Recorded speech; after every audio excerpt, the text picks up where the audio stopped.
Woman's Tire and Auto Care.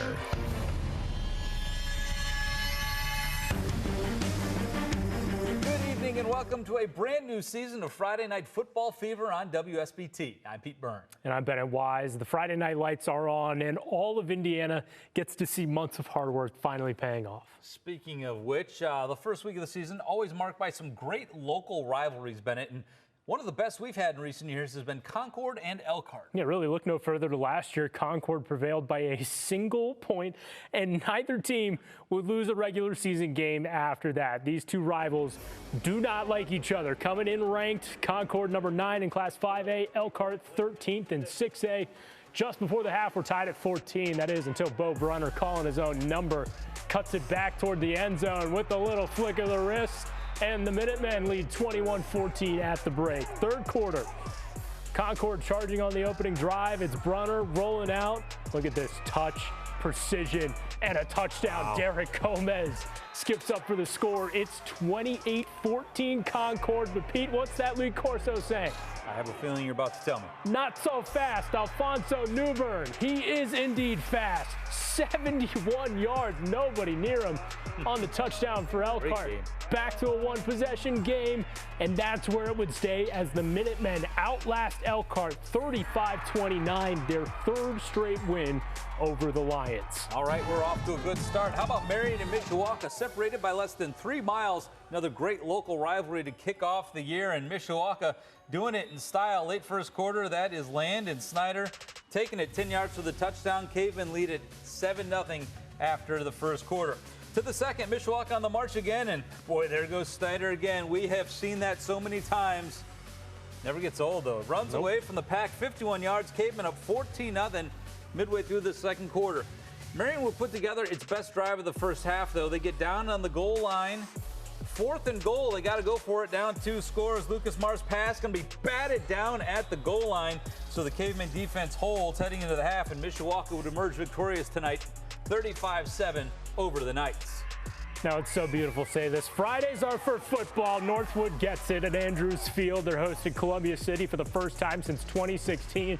But it's the Eagles striking first. Corbin McIntosh from the 11 would not be denied. Extends over for the score, and it's 7-0.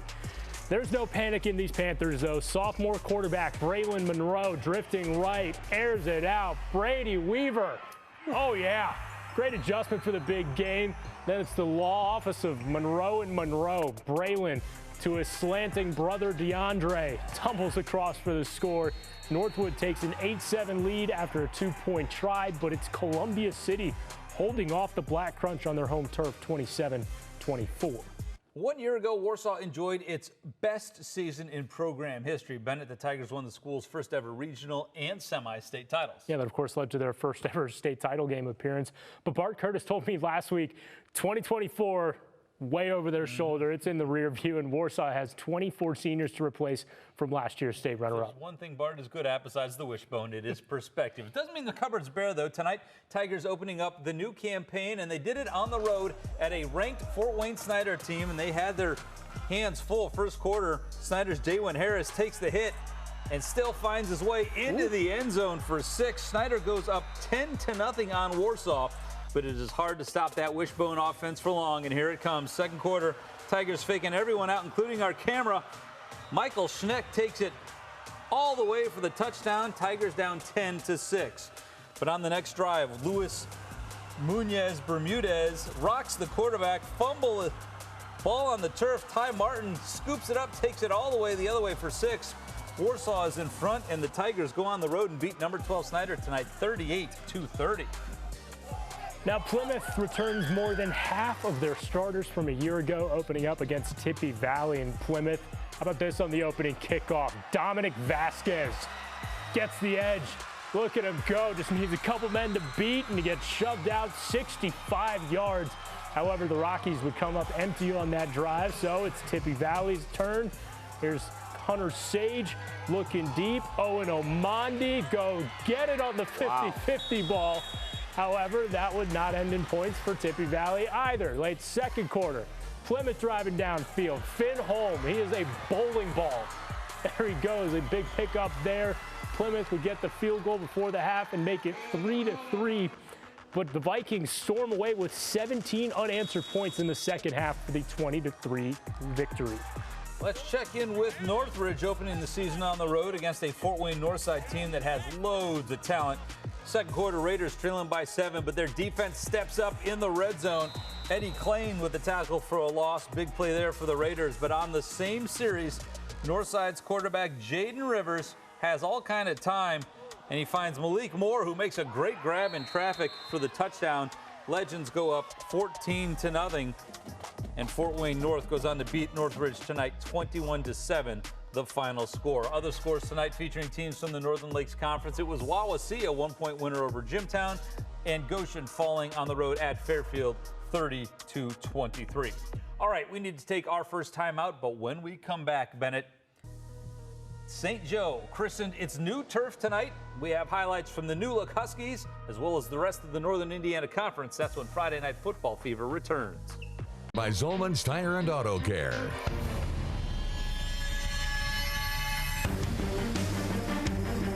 Welcome back to Friday Night Football Fever. Bennett, the St. Joe Football Stadium got a facelift over the summer. Sure did. New turf, complete with the new Huskies decor, and of course some new uniforms to go along with it. Yeah, they also have a new quarterback this year. In fact, they may have two. Entering tonight's game, it was still a secret who the Huskies would be sending out to start the game, but we got that answer very early on. Here come the Huskies. We got to work on the banner there as we run through it.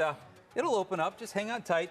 The answer to the question was Anthony Gooby. Gets the ball for the first series, and in the second series, he calls his own number and takes it in for 6. St. Joe up 7-0.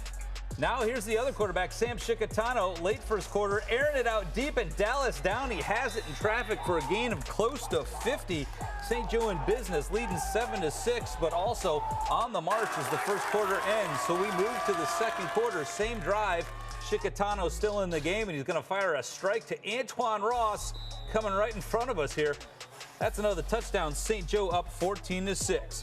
Late second quarter, Gooby's turn again at quarterback, and this time he's going to show off the arm. We know he can run. Nice pass here to Connor Gallagher for another touchdown. St. Joe dominates the opener tonight, 36-6 over Lakeland. Let's go to the region. Penn and Valpo met every week one since 1997. Head coach Pete Reardon was a sophomore in college. How about Quentin Watson, though, off the edge? Attacking, strips it free. Kingsmen recover. However, it's later ruled an incomplete pass. No worries, though, as the Kingsmen offense goes to work. Colton Hernandez gets to the middle, cuts back, 72 yards on the touchdown, and Penn goes up 7-0 in the early goings. And take a look at their new quarterback, Landon Hall. Lakeshore transfer, getting it over to Mason Blamacki for 65 yards on the touchdown. Penn goes on to outlast Valpo 21-13. We've shown a lot of rivalries tonight. Here's another good one. Bragging rights on the line in LaPorte County as New Prairie visits LaPorte.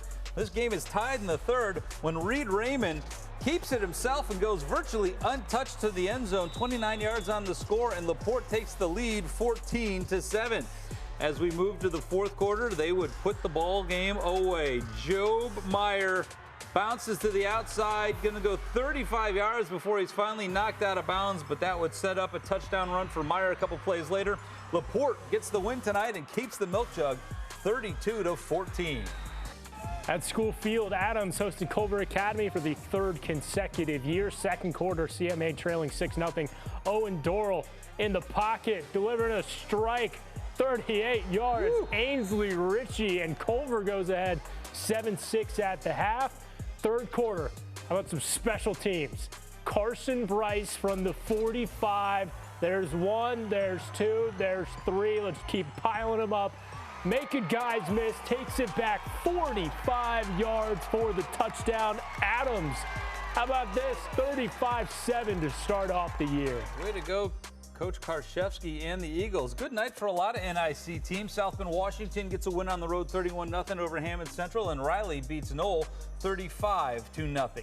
All right, moving on to the most successful smaller programs in our area. Bennett met tonight to open up the year. North Judson, of course, spent much of last season ranked #1, and they played in the Class A state title game. Yeah, Knox, 3-time consecutive sectional champion in Class 3A, and it's, of course, always a battle when these two meet. Yes, it is. So let's take a look in on tonight's great opening night matchup, courtesy of our friends at Sports Michiana. We said the name Miles McLaughlin a time or two on this program. We're going to say it again tonight. He starts the season with a 64-yard touchdown, and Knox would roll from there. They beat North Judson 38-6. He also passed 7,000 career rushing yards. Congratulations. Unbelievable for Miles McLaughlin. All right, speaking of another fun rivalry, Triton and LaVille, the former conference foes, meet at Lancer Field. Second half, 14-zip LaVille, and they're adding to it Braden Schwitz up top to Noah Menace from 10 yards out. The Lancers go up 3 scores. Then Triton trying to respond, but it's the all-stater. Braden Foster, go get it, big fella. How about that? The interception, and the Lancers pitch a shutout of the Trojans, 28-0. How about the Bremen Lions opening up on the road tonight at Churubusco, the reigning NECC division champs, and Bremen trailing 28-0 in the second quarter. Quarterback Jack Wildauer trying to make something happen. That's a big game, but the drive would stall, and the Eagles were soaring tonight. Carson Tonkel from the other side of the 50 takes it to the house. Busco wins tonight over Bremen 36-7.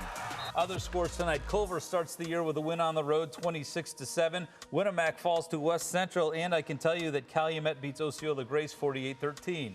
About a couple of shutouts, John Glenn beats Boone Grove 43-zip, and Rochester shutting out Southwood 42-0. All right, we need to take another timeout, but when we come back on Friday Night Football Fever, we show you the highlights of the night for Week 1. We're back to wrap up the program right after this. End of the night. Welcome back to Friday Night Football Fever. We had a great opening night. I'll highlight some really well-played and well-contested games, but we still got one more thing we have to do.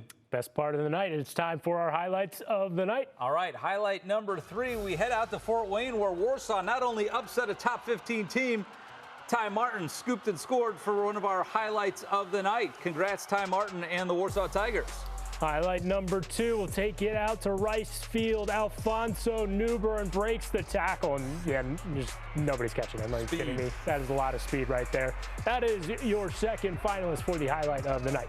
But the first highlight of the night of this 2025 season belongs to Adams Carson Bryce.